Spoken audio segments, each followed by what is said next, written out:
നമസ്കാരം. നമ്മൾ ഇന്ന് നോക്കാൻ പോകുന്നത് സയൻസിൽ നിന്നിട്ടുള്ള ഒരു 30 ചോദ്യത്തിൻ്റെ മോക്ക് ടെസ്റ്റ് ആണ്. 10 ബയോളജി, 10 കെമിസ്ട്രി, 10 ഫിസിക്സ്, അങ്ങനെയാണ് ഞാൻ ഈ ചോദ്യങ്ങൾ എടുത്തിട്ടുള്ളത്. അപ്പോൾ ഈ ചോദ്യങ്ങൾ എവിടെ നിന്നാണെന്ന് വെച്ച് കഴിഞ്ഞാൽ, ഈ ചോദ്യങ്ങളെന്ന് പറയുന്നത് PSC 2026-ലും 2025-ൻ്റെ അവസാനത്തിലും നടത്തിയ പരീക്ഷകളിൽ സയൻസിൽ നിന്ന് ചോദിച്ചിട്ടുള്ള ചോദ്യങ്ങളാണ്. ചോദ്യങ്ങൾ മുഴുവനായും അറ്റൻഡ് ചെയ്ത് നിങ്ങൾ സ്വയം നിങ്ങളുടെ പഠന നിലവാരം വിലയിരുത്തുക. ഇനി എത്രത്തോളം പഠിക്കാനുണ്ട് എന്നൊക്കെ ഒന്ന് സ്വയം വിലയിരുത്താനായിട്ട് നിങ്ങൾക്ക് ഈ ഒരു മോക്ക് ടെസ്റ്റ് നിങ്ങളെ സഹായിക്കും. നമുക്ക് ആദ്യത്തെ ചോദ്യം നോക്കാം. മനുഷ്യ ശരീരത്തിലെ ഏത് അവയവമാണ് പേസ് മേക്കർ എന്നറിയപ്പെടുന്നത്? മനുഷ്യ ശരീരത്തിലെ ഏത് അവയവമാണ് പേസ് മേക്കർ എന്നറിയപ്പെടുന്നത്? ഉത്തരം ഓപ്ഷൻ എ ആണ്, സൈനോ ഏട്രിയൽ നോഡ് അഥവാ SA നോഡ്. സൈനോ ഏട്രിയൽ നോഡാണ് ഹൃദയമിടിപ്പിന് ആവശ്യമായ വൈദ്യുത സിഗ്നലുകൾ ഉൽപ്പാദിപ്പിക്കുന്നതുകൊണ്ടാണ് ഇതിനെ പേസ് മേക്കർ എന്ന് അറിയപ്പെടുന്നത്. രണ്ടാമത്തെ ചോദ്യം, സൂര്യപ്രകാശത്തിൽ നിന്നും ശരീരത്തിൽ സ്വയം നിർമ്മിക്കപ്പെടുന്ന ജീവകം ഏതാണ്? സൂര്യപ്രകാശത്തിൽ നിന്നും ശരീരത്തിൽ സ്വയം നിർമ്മിക്കുന്ന ജീവകം ഏതാണ്? ഉത്തരം ഓപ്ഷൻ ഡി ആണ്, വൈറ്റമിൻ ഡി. അല്ലെ, വൈറ്റമിൻ ഡി ആണ് സൂര്യപ്രകാശത്തിൽ നിന്നും ശരീരത്തിൽ സ്വയം നിർമ്മിക്കപ്പെടുന്നത്. സൺഷൈൻ വൈറ്റമിൻ ഏതാണ് എന്നും PSC ചോദിച്ചിട്ടുണ്ട്. അപ്പോൾ വൈറ്റമിൻസ് ഒക്കെ ഇമ്പോർട്ടൻ്റ് ആണ്. മൂന്നാമത്തെ ചോദ്യം, പ്രകൃതിയിലെ സൂക്ഷ്മാണുക്കൾ ജൈവ വസ്തുക്കളെ വിഘടിപ്പിച്ച് മണ്ണിൽ ലയിക്കുന്ന പോഷകങ്ങൾ രൂപപ്പെടുത്തുന്ന പ്രക്രിയയ്ക്ക് പറയുന്ന പേരെന്താണ്? പ്രകൃതിയിലെ സൂക്ഷ്മാണുക്കൾ അഥവാ മൈക്രോ ഓർഗാനിസംസ് ജൈവ വസ്തുക്കളെ വിഘടിപ്പിച്ച് മണ്ണിൽ ലയിക്കുന്ന പോഷകങ്ങൾ രൂപപ്പെടുത്തുന്ന പ്രക്രിയയ്ക്ക് പറയുന്ന പേരെന്താണ്? ഉത്തരം ഓപ്ഷൻ ബി ആണ്, വിഘടനം അഥവാ ഡീകമ്പോസിഷൻ ആണ്. പ്രകൃതിയിലെ സൂക്ഷ്മാണുക്കൾ ജൈവ വസ്തുക്കളെ വിഘടിപ്പിച്ച് മണ്ണിൽ ലയിക്കുന്ന പോഷകങ്ങളാക്കി മാറ്റുന്ന പ്രക്രിയയെ പറയുന്ന പേരാണ് വിഘടനം അഥവാ ഡീകമ്പോസിഷൻ. നാലാമത്തെ ചോദ്യം, ഡോട്ട്സ് എന്ന ചികിത്സാ രീതി ഏത് രോഗവുമായി ബന്ധപ്പെട്ടതാണ്? ഡോട്ട്സ് എന്ന ചികിത്സാ രീതി ഏത് രോഗവുമായി ബന്ധപ്പെട്ടതാണ്? ഉത്തരം ഓപ്ഷൻ ഡി ആണ്, ക്ഷയരോഗം അഥവാ ട്യൂബർക്യുലോസിസ്, TB എന്ന് പറയും അല്ലേ. TB രോഗത്തിന്റെ ചികിത്സാ രീതിയാണ് ഡോട്ട്സ്. ഡോട്ട്സിന്റെ ഫുൾ ഫോം എന്താണ്? Directly observed treatment short course എന്നാണ് ഡോട്ട്സിന്റെ പൂർണ്ണരൂപം. ഇനി അഞ്ചാമത്തെ ചോദ്യം, കേരളത്തിൽ 30 വയസ്സിന് മുകളിലുള്ളവരുടെ ജീവിതശൈലി രോഗങ്ങൾ സ്ക്രീൻ ചെയ്യുന്നതിനായി ആശാപ്രവർത്തകർ ഉപയോഗിക്കുന്ന ആപ്ലിക്കേഷൻ എന്താണ്? കേരളത്തിൽ 30 വയസ്സിന് മുകളിലുള്ളവരുടെ ജീവിതശൈലി രോഗങ്ങൾ സ്ക്രീൻ ചെയ്യുന്നതിന് വേണ്ടിയിട്ട് ആശാപ്രവർത്തകർ ഉപയോഗിക്കുന്ന ആപ്ലിക്കേഷൻ എന്താണ്? ഉത്തരം ഓപ്ഷൻ സി ആണ്, ശൈലി. എന്താണ്? ശൈലിയാണ് കേട്ടോ.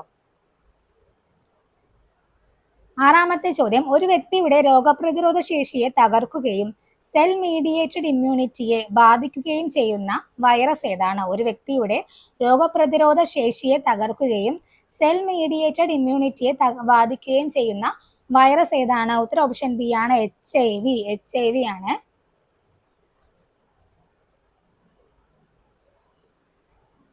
ഏഴാമത്തെ ചോദ്യം, തലച്ചോറിനെയും സുഷുമ്നയെയും ആവരണം ചെയ്തു കാണുന്ന സ്ഥലം. തലച്ചോറിനെയും സുഷുമ്നയെയും ആവരണം ചെയ്തു കാണുന്ന സ്ഥലം ഏതാണ്? ഉത്തരം ഓപ്ഷൻ എ ആണ്, മെനിഞ്ചസ് ആണ്.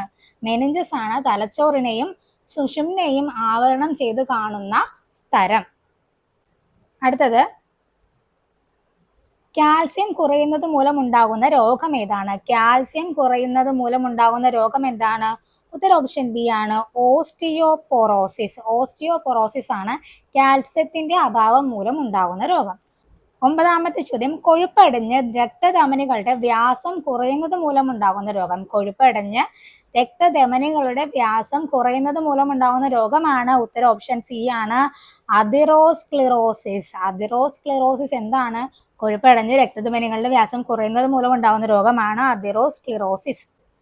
അടുത്തത് പത്താമത്തെ ചോദ്യം, ചുവടെ നൽകിയിരിക്കുന്നവയിൽ ബാക്ടീരിയ രോഗമല്ലാത്തത്. ചുവടെ നൽകിയിരിക്കുന്നവയിൽ ബാക്ടീരിയ രോഗമല്ലാത്തതാണ്? ഉത്തരം ഓപ്ഷൻ ബി ആണ്, നിപായാണ് അല്ലെ. നിപായാണ്. ഉത്തരം ഓപ്ഷൻ ബി ആണ്, നിപ. നിപ ഒരു വൈറസ് രോഗമാണ്. അപ്പൊ ഇതാണ് 10 ബയോളജി ചോദ്യങ്ങൾ. ക്ലിയർ ആയില്ലേ? ഇനി ബാക്കി 10 ഫിസിക്സ് ചോദ്യങ്ങൾ നമുക്ക് നോക്കാം. പ്രവർത്തനവും പ്രതിപ്രവർത്തനവും തമ്മിലുള്ള ബന്ധം. പ്രവർത്തനവും പ്രതിപ്രവർത്തനവും തമ്മിലുള്ള ബന്ധം എന്താണ്? ഉത്തരം ഓപ്ഷൻ ബി ആണ്, അത് രണ്ടും എതിർ ദിശയിലായിരിക്കും അല്ലെ. ന്യൂട്ടന്റെ മൂന്നാമത്തെ ചലന നിയമമാണ് അല്ലെ. രണ്ടും എതിർ ദിശയിലായിരിക്കും. 12ാമത്തെ ചോദ്യം, പാസ്കൽ നിയമം പ്രയോജനപ്പെടുത്തുന്നത്. പാസ്കൽ നിയമം പ്രയോജനപ്പെടുത്തുന്നത് എവിടെയൊക്കെയാണ്? ഇതിൽ വരുന്നത് ഉത്തരം ഓപ്ഷൻ ഡി ആണ്, ഇവയിലെല്ലാം. അതായത് സിറിഞ്ചിന്റെ പ്രവർത്തനം, ഹൈഡ്രോളിക് ബ്രേക്ക്, ദന്ത ഡോക്ടറുടെ കസേര, ഇത് മൂന്നും പാസ്കൽ നിയമമാണ് പ്രയോജനപ്പെടുത്തുന്നത്. ഇനി പ്രവൃത്തിയുടെ SI യൂണിറ്റ് എന്താണ്? പ്രവൃത്തിയുടെ SI യൂണിറ്റ് എന്താണ്? ഓപ്ഷൻ ബി ആണ്, ജൂൾ ആണ് അല്ലെ. പ്രവൃത്തിയുടെ SI യൂണിറ്റ് എന്താണ്? ഓപ്ഷൻ ബി ആണ്, ജൂൾ ആണ് പ്രവൃത്തിയുടെ SI യൂണിറ്റ്.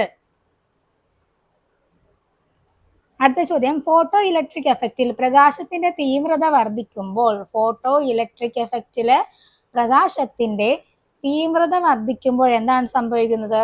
ഓപ്ഷൻ ബി ആണ്, ഉത്സർജിക്കപ്പെടുന്ന ഇലക്ട്രോണിന്റെ എണ്ണം കൂടും. ഓപ്ഷൻ ബി ആണ്, ഉത്സർജിക്കപ്പെടുന്ന ഇലക്ട്രോണുകളുടെ എണ്ണം കൂടുന്നു. 15ാമത്തെ ചോദ്യം, ഒരു ടാപ്പിന്റെ അറ്റത്ത് സ്വതന്ത്രമായി തൂങ്ങിക്കിടക്കുന്ന ഒരു തുള്ളി വെള്ളം ഗോളാകൃതി പ്രാപിക്കുന്നത് ഡാഷ് കാരണമാണ്.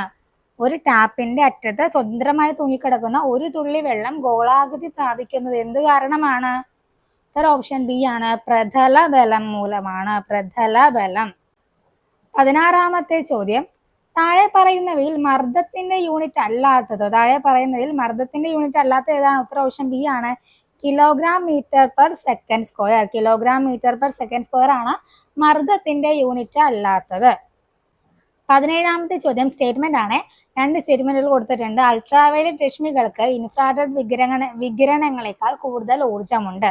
എക്സ്റേക്ക് ഗാമ വികിരണങ്ങളെക്കാൾ തരംഗ ദൈർഘ്യം കൂടുതലാണ്. അപ്പൊ ഇതില് മുകളിൽ കൊടുത്തിരിക്കുന്ന പ്രസ്താവനകൾക്ക് യോജിച്ചത് കണ്ടെത്താനാണ് പറഞ്ഞിരിക്കുന്നത്. ഇതിന്റെ ഉത്തരം എന്നത് ഓപ്ഷൻ ഡി ആണ്, 1ഉം 2ഉം ശരിയാണ്. 1ഉം 2ഉം ശരിയാണ്. അൾട്രാവയലറ്റ് രശ്മികൾക്ക് ഇൻഫ്രാറെഡ് വികിരണങ്ങളെക്കാൾ കൂടുതൽ ഊർജമുണ്ട്, ശരിയാണ്. എക്സ്റേക്ക് ഗാമ വികിരണങ്ങളെക്കാൾ തരംഗ ദൈർഘ്യം കൂടുതലാണ്, അതും ശരിയാണ്. അപ്പോൾ ഉത്തരം ഓപ്ഷൻ ഡി ആണ്, 1ഉം 2ഉം ശരിയാണ്. ഇനി 18ാമത്തെ ചോദ്യം, ശരിയായ പ്രസ്താവന ഏതെന്നാണ് ചോദിച്ചിട്ടുള്ളത്. ഏതാണ് ഇതിൽ ശരിയായ പ്രസ്താവന? ഓപ്ഷൻ ഡി ആണ്, കടൽ കാറ്റ് പകൽ സമയത്ത് വീശുന്നു. പകൽ സമയത്ത് കടലിൽ നിന്ന് കാറ്റ് വീശുന്നതിനാണ് കടൽക്കാറ്റ് എന്ന് പറയുന്നത്. കടൽക്കാറ്റ് പകൽ സമയത്താണ് വീശുന്നത്. ഇനി 19ാമത്തെ ചോദ്യം, ആവർത്തന പ്രതിപതനം ഉപയോഗപ്പെടുത്തുന്ന ഉപകരണം. ആവർത്തന പ്രതിപതനം ഉപയോഗപ്പെടുത്തുന്ന ഉപകരണം ഏതാണ്? ഓപ്ഷൻ സി ആണ്, ഇവ രണ്ടും. കലൈഡോസ്കോപ്പിലും പെരിസ്കോപ്പിലും ആവർത്തന പ്രതിപതനമാണ് ഉപയോഗപ്പെടുത്തുന്നത്. 20ാമത്തെ ചോദ്യം, ശബ്ദത്തെക്കുറിച്ചുള്ള പഠനം. ശബ്ദത്തെക്കുറിച്ചുള്ള പഠനം എന്താണ്? ഓപ്ഷൻ എ ആണ്, അക്കോസ്റ്റിക്സ്. ശബ്ദത്തെക്കുറിച്ചുള്ള പഠനമാണ് അക്കോസ്റ്റിക്സ്. ഇനി നമുക്ക് 10 കെമിസ്ട്രി ചോദ്യങ്ങൾ നോക്കാം. ഹൈഡ്രജൻ ആറ്റത്തിന്റെ ഐസോടോപ്പുകളിൽ ഭൂമിയിൽ വളരെ കുറഞ്ഞ അളവിൽ കാണപ്പെടുന്നത്. ഹൈഡ്രജൻ ആറ്റത്തിന്റെ ഐസോടോപ്പുകളിൽ ഭൂമിയിൽ വളരെ കുറഞ്ഞ അളവിൽ കാണപ്പെടുന്നത് എന്താണ്? ഓപ്ഷൻ സി ആണ്, ട്രിഷ്യമാണ്. ഏതാണ്?